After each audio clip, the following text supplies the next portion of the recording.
DKT.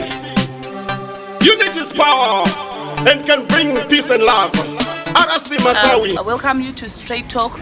Nasi Ndina Arasi Masawi. And the truth is fire. It's now burning the world. And it's now burning the world. Zvokwadi moto. Yes, Ndinavo the truth is Mudara fire. Masawi turi panapa. Turi tichitaura pa Straight Talk. Yes. Mudara Masawi. Yes, vatete makadini. Tiri pamakadiwo. Awa tinotamba. Dauti zvona tisatapinda kuna mu deep information. Yes. Mungoti mundudzo kuti Arasi Masawi anoimba which type of music and unobata mune pamunotapa chete kana kuti Arasi Masawi munhu ari versatile. Versatile. Yes, anobata makati one day. All right. Yes. Normally pa music andinoimba. Zvinodetermine nokuti ndoda kupa music yacho kunani. Kana kuri kokuti ndoda kutaura nemazera enyu echidiki. Ndinokusarudzirai musambo yenyu yamunofarira. Marylics ndoanenge akapfuma. All right. Ndoanenge aine unyanzvi wokutsura, kurayira, kupembedza. Okay, hanzina vaMasawi music yavo iri versatile. Vanoimba zvinoenda nekuti iyo uri age ipi ne age ipi pachibata. Saka munoimba dancehall chete kana kuti Ndinoimba dancehall, gospel, R&B ne hip hop. Zvese izvozvo ndinoimba nereve. Okay. Chandisandadanga kuda kuimba rock. Alright. Zviri process. Mama indenjiro rock. Alright.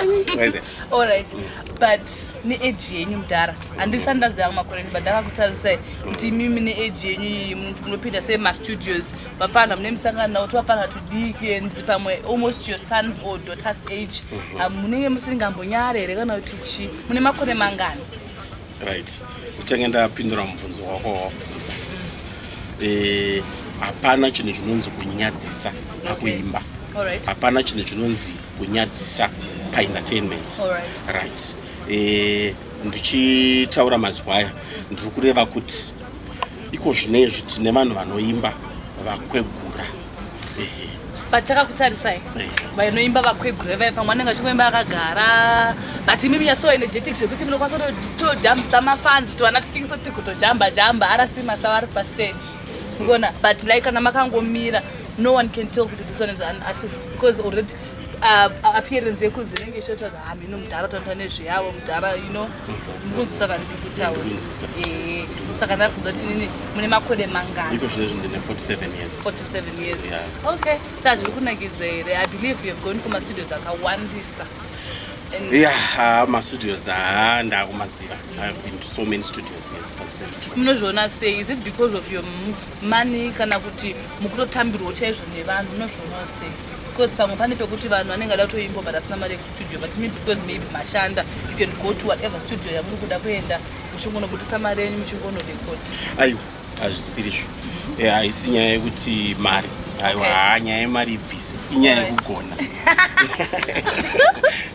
Inyaya yekugona. Ndingati pama-studios ese andashanda nawo akafanana ndakasenza naMukwa. Ndofunga Mukwa mese munomuziva kuti anoproducer music inorira pama-radios. Ndine masongs andakaproducer naMukwa. I think masongs andakaproducer naMukwa anopfuura kuma-25. Alright. Right. Ndine song yandakarekodwa naPTK. Alright. Ndo maproducer atiri kuziva andika. Ndine songs andakaproducerwa na DKT ari kurira paradio pari zvinezvi ndakagara panapa. Vanhu vari busy kunyatsoteerera and I'm receiving my messages anondifadza over my tracks angu. Okay. Saka inyaya yekuti vanenge vachiziva kuti no mudhara anotsikisa maridhimu. Imi muchiri kubhadhara kuma-studios?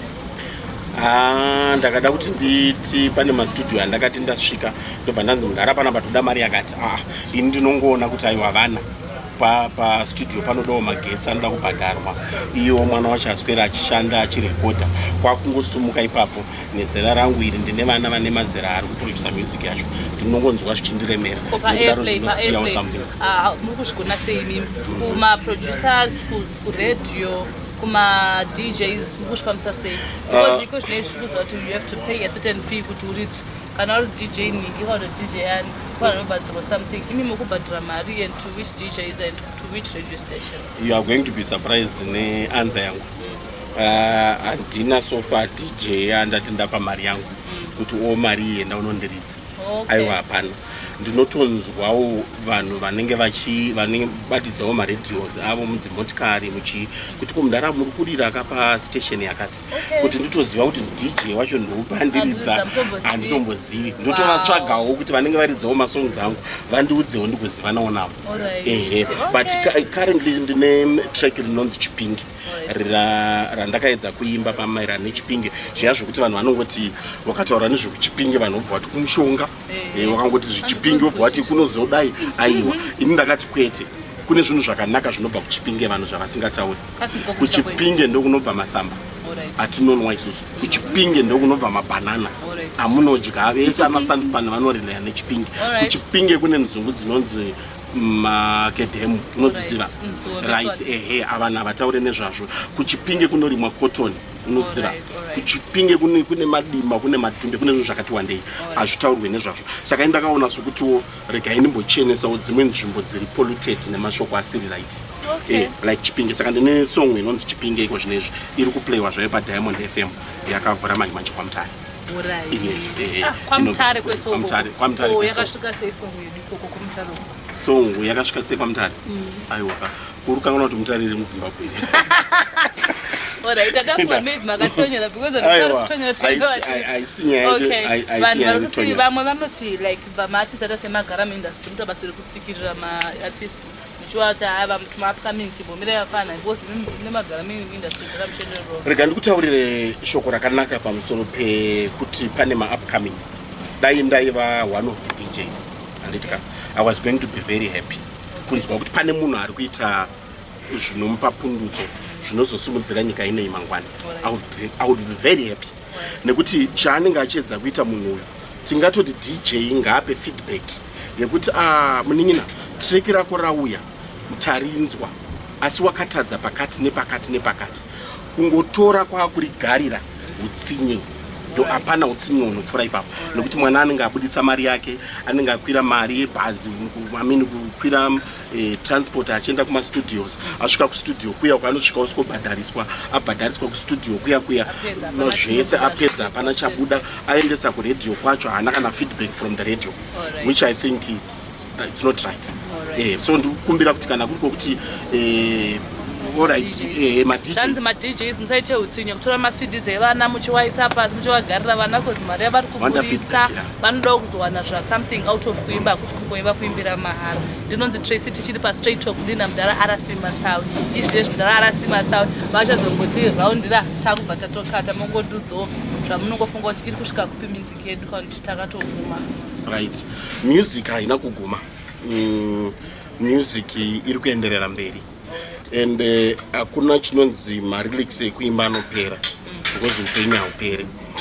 Ndakatarira maimbiro andinoita personally ndinoimba zvinoitika, ndinoimba zvandinoona, ndinoimba zvandinonzwa, ndinoimba my experiences eupenyu handitika zvimwe zviri muupenyu hwangu kana zviri muupenyu hweneighbor yangu kana zviri muupenyu hwenyika yangu. So charamba tichingoimba ende tichingotsura ende tichingopembedza ende tichingofarira ende tichingoda. Thank you so much for your time, Mr. RC Masawi. And Shokali Moto. The truth is fire. It's now burning the world. Wow. RC and it's Masawi. now burning the world. Sotenda zvikuru nemi nekundiwanirawo nguva yenyu yekuya kuzondibvunza muchinzwa kuti RC Masawi zvakambomira sei. Aiwa ndiri music imomo tiri kungobanana but aiwa tiri kukusha mashoko akanaka edzidziso. We meet next time abeno tinenge tiri kupi chingorima muStraight Talk. Ndini Tracy. Chacha. Bye bye. Kuita baba vemba chauna chapana uri kungomitisa random endikea